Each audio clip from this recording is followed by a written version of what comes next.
Itu ekornya, Jen. Pucuk dicinta ulam pun tiba. Jenny melihat sosok piton reticulatus bergelantung di batang pohon. Nah, dia. Ini bagian badannya, coba aku naik dulu. Awas. Oke. Bentar. Di bawah ya. Naik dulu. Mas Tio sudah berhasil meraih bagian badan ular itu, dan sekarang kita akan mencoba untuk menurunkan ular tersebut. Iya. Oke. Dapat, Mas? Dapat. Dia mencoba masuk ke dalam. Seakan mengetahui kedatangan kami, sang piton masuk ke dalam bagian lubang di pohon dan menyulitkan kami menemukannya. Tio tidak mau kehilangan jejak ular yang mungkin semakin masuk ke dalam bagian pohon. Tio mencoba menggali persembunyian piton yang ada di atas. Andri dan Jenny menunggu di bawah dan siap mengambil bagian ular yang akan coba Tio keluarkan. Dalam. Coba bagian ekor. Ya, mungkin ada di sekitar sini bagian kepalanya. Ini aku masih mencari lagi. Ular yang masuk dan membelit menguras tenaga Tio. Oh, ini dia berbalik lagi. Bentar. Lepas ya. Iya. Aku ambil dikit-dikit. Nah, ini dia. Tio dengan sabar terus mencoba mengeluarkan piton. Dan ya, akhirnya Tio berhasil mendapatkan piton reticulatus tersebut. Good job, kawan.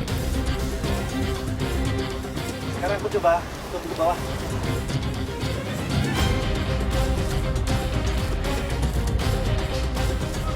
Bagian badannya aja dulu ular. Oke. 2, 3. Oh, Oke. oke. Wow. Wow. Kita sudah berhasil Iya. mengamankan ular piton ini. Iya. Karena tadi sempat sulit sekali untuk mengambil bagian kepala ular piton ini, karena bagian kepalanya dia bersembunyi di akar, Iya. sehingga kita kesulitan untuk mengambilnya. Sekarang kita sudah mendapatkan 4 ular, Iya.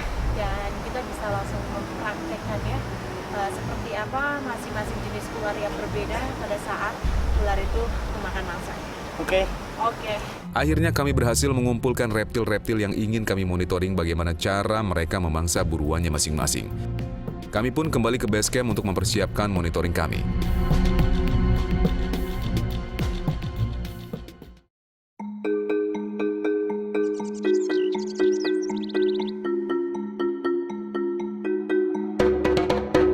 Kita sekarang berada di base camp dan kita akan membahas soal perbedaan cara ular memangsa seperti apa.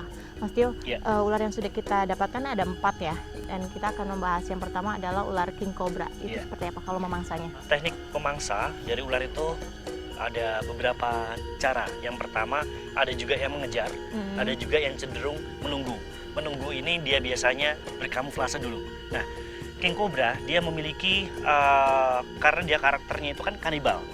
Dia itu makan sesama jenis ular, sehingga dia harus tipe pengejar yang pertama, dan dia akan menggigit mangsanya dulu. Karena mangsanya ini jenis ular juga, dia biasanya fighting dulu. Untuk monitoring pertama, kita akan melihat bagaimana cara king cobra memangsa makanannya.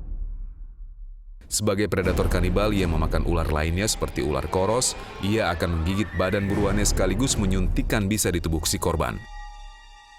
King akan melakukan fighting hingga buruannya tak berdaya.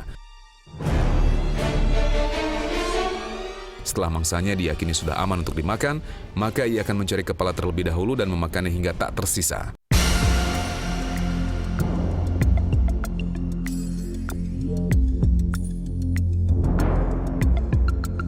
Kalau untuk ular kobra, biasanya kan ular kobra ini kan ukurannya juga tidak terlalu besar. Iya. Itu gimana Iya. memangsanya? Kobra meskipun tidak terlalu besar seperti king cobra, namun dia memiliki kelebihan. Dia memiliki 2 tipe serang. Yang pertama, dia menyemburkan bisanya dulu, yaitu dengan cara membutakan atau membuat rabun dari mangsanya. Setelah rabun, penglihatannya kurang bagus, sehingga kobra akan mudah untuk menggigit mangsanya. Setelah mati, baru dimakan pelan-pelan. Untuk kobra kecil ini kami memonitoring mangsa kobra dengan tikus yang ukuran badannya lebih besar dibanding mulut kobra ini. Lalu kobra menyemprotkan bisa ke arah tikus. Dalam pertarungan tersebut, akhirnya tikus perlahan mulai lemas akibat efek bisa semprotan kobra. Kobra pun melakukan proses selanjutnya, yaitu memulai cara makannya dengan merenggangkan rahangnya sehingga tikus perlahan bisa dimasukkan ke dalam kobra sampai habis.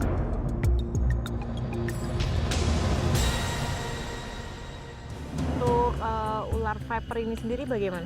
Ya, viper itu termasuk jenis ular yang cara mangsanya dengan cara menunggu. Dia berkamuflase, tidak terlihat, dia gerakannya cukup minim, tapi ketika ada mangsa lewat di depannya, dia akan langsung menggigit dan menyuntikkan bisa dengan kedua taringnya yang cukup panjang. Berbeda dengan viper rhodostoma, ia merupakan predator penunggu mangsanya. Tikus yang berjalan di depannya menarik perhatian sang ular. Dengan perhitungan yang matang, serangan taring bisa rhodostoma mendarat di badan tikus. Tak butuh waktu lama hingga tikus akhirnya kaku tak berdaya.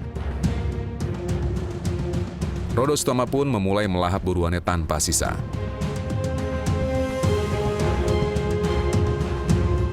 Yang terakhir adalah ular piton yang kita temukan. Ini juga kan ukurannya lumayan besar ya. Cara memangsanya seperti apa? Ya, karena dia tidak memiliki taring bisa, dia membunuh dengan cara mencengkram mangsanya, kemudian membelit. Dengan cara membelit sehingga mangsanya tidak bisa bernafas lagi. Setelah mati baru ditelan. Saat ayam mendekat, piton langsung melilit kuat ayam tersebut. Kekuatan lilitan tersebut membuat ayam tidak dapat bernapas dan kehilangan sistem kesadarannya. Ini saat di mana piton mulai menelan ayam secara perlahan. Rahang yang elastis memungkinkan hewan sebesar ayam bisa dimasukkan sekaligus ke dalam tubuh piton.